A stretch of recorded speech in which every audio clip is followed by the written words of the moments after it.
Hey Doomers, it's Friday, June 16th, 2023. We are witnessing full-scale exponential breakdown of our environment, and there's no way that you can convince the layperson. Though, you can tell them, that's about it. Yesterday, I participated in a post-doom Zoom hangout with dozens of people, many of whom were suffering the same thing I was for the past several years.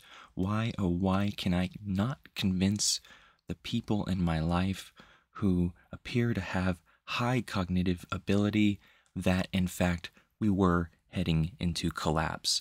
And for that, I have no real definite answer. It's a combination of factors, most certainly to include psychosis of some sort, brought upon by their upbringing or educational background or personal held beliefs. All you can really do, I stress, is to show them the data and tell them, this is what's happening. I am just showing you. If you want to know more, I'm happy to tell you. But if you don't, and you start to notice things break down, as in our food supply, fresh water supply, habitable ambient temperature, crises unfold, a polycrises all over the world, and then at that point you wonder, why is this happening? You have to forgive them, and you have to say, remember, on X date, I told you and I showed you this information. And to even the most clueless among us, they make a mental note. Alright? So let's get into today's rapid fire news roundup. But before I do, please go to my PayPal and support this channel if you want to see more of me. I have not received many at all donations this month, and I know many of you appreciate this, so please pay it forward. Let's get into the news. Rapid fire news roundup. May 2023 was the world's third warmest May on record. For the second consecutive month, global ocean temperatures were at a record high. We can see here the land and temperature percentiles anomalies from NOAA. It was 0.97 degrees Celsius, above the 20th century average. You shouldn't panic, at least not yet, about those spiking climate charts that have spread far and wide recently, seeming to show the pace of warming is speeding up significantly. And to those who think this is just a one-time anomaly, I'm afraid you might be wrong. Furthermore, Antarctic tipping points the irreversible changes to come if we fail to keep warming below 2°C. We're already at 2°C if we stop all industrial output and we move the baseline forward.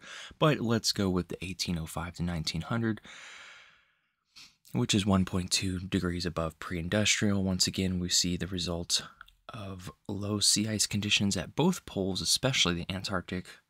Global ice extent is currently the lowest on record for this time of the year. Not a pretty chart. Let's go over to that Professor Jacobson's Twitter. Everything is happening, documenting the Antarctic sea ice anomaly, going downwards. 444,000 views. It's still not billions. It's still not billions. What is this chart telling us? Says Andre Laguado. I don't understand it. Well, I guess it's missing the x-axis information, but it does say day of the year. It's hard to push all that data into a small chart. But Peter Kalmus comes out and says, I'm truly afraid of global heating has in store for us all. Yes, we know, Peter. You have children. And those who aren't are fools. Telling people to stay calm, to not worry too much at this point is so dangerous. Justified fear is what will move us into emergency mode and minimize the losses. Too bad the people are in mass psychosis and will ignore data and evidence even if it's presented to their face, as I just began this conversation with, okay? I've talked to hundreds of people by this point. All you can do is show them and say, Now you can say you saw. You can't say that you did not see the data. Unless you need your eyes checked. This is how sea surface temperatures look right now. Records are being broken every day. There's flooding in Cuba and Panama, fires in Siberia and Canada. I mean, I can just spend a whole video doing extreme weather events around the world. That would be very exhausting, but it's not hard to find them. Arctic sea ice extent just a little bit above the 2012 record minimum for this time of the year, but it looks like it might go back down. Meanwhile, the soon-to-be ex-IPCC chair, Ho Sung Lee, says over-reliance on technology could mean the world misses. He says carbon capture and storage is no free lunch. No shit. Right? But it's okay. It's okay because oil producers say tech will soon handle climate-wrecking fumes. U.S. envoy Kerry says be skeptical. No shit. Is this Don't Look Up? It's exactly like Don't Look Up, where they go and mine the asteroid, the meteor. It's exactly like that. Okay? Meanwhile, as we know, world's biggest companies have made no progress on limiting global warming since 2018, so no matter how much you recycle your bags and wash your cups, you're going to be eating bugs like the rest of us soon. Okay? Because not even In-N-Out or Meta can agree that this is an issue. They're fighting the climate change bill in California. All right? The adored California burger chain. Oh, we adore it. Meat sauce. And Meta, which has simultaneously connected our lives and ruined social relationships, say the climate issue with the Climate Corporate Data Accountability Act requires companies and corporations who do revenue more than $1 billion to disclose their greenhouse gas emissions, but they won't.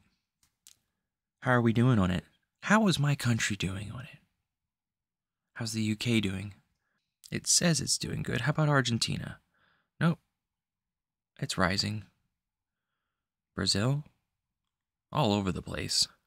China? Oh, definitely not meeting the goals.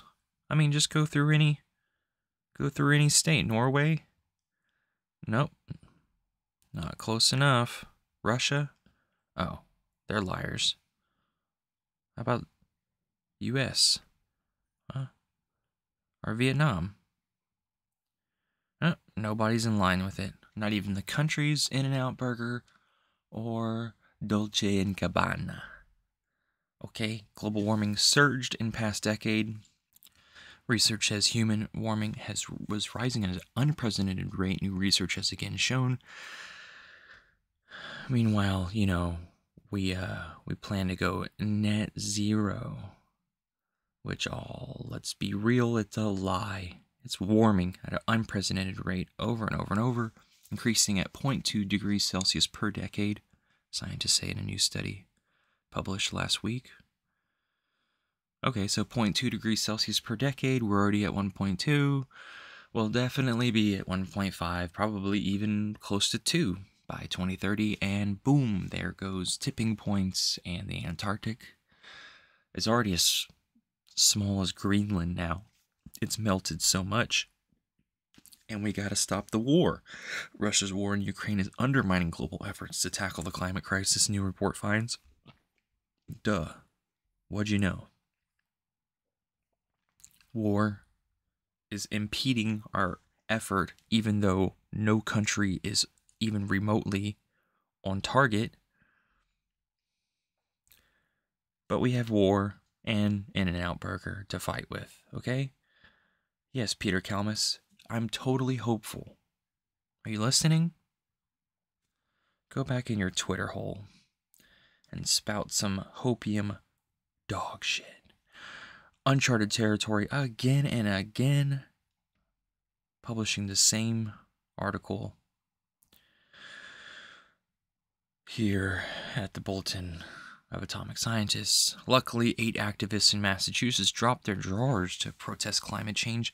Activists dropped their pants during a debate at the State House. They revealed the words "Stop Passing Gas" written on their backsides. They were wearing pink thongs. How cute. In addition to the courthouse, Montana, fighting some legislation, some activists. It's a big deal. They're taking it to federal court, I think. I could be wrong. It doesn't matter. Go live in a cave.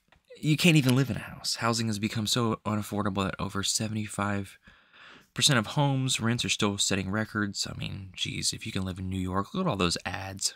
Look at all that. Are too expensive for middle-income buyers. Rents up 17% in Chicago, 13% in Seattle, 10% in Washington. People are still working from home, doing absolute diddly squat, but plugging numbers on a screen and writing passive-aggressive emails to each other. And last but not least, some technical stuff. Earth's energy imbalance has doubled. So, in short, Earth's climate determined by a delicate balance between how much of the sun's radiative energy is absorbed in the atmosphere and at the surface, and how much thermal infrared radiation emits to space. So how much do we absorb versus how much do we bounce back into space? A positive energy imbalance means the Earth's system is gaining energy, causing the planet to heat up. The doubling energy imbalance is a topic of study.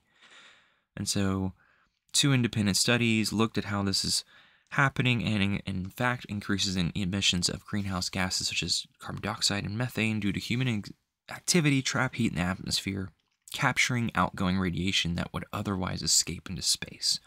So the short is that the study finds that doubling the imbalance is partially the result in increase in greenhouse gases due to human activity, also known as anthropogenic forcing, along with increase in water vapor, or trapping more outgoing long-wave radiation, further contributing to Earth's energy imbalance.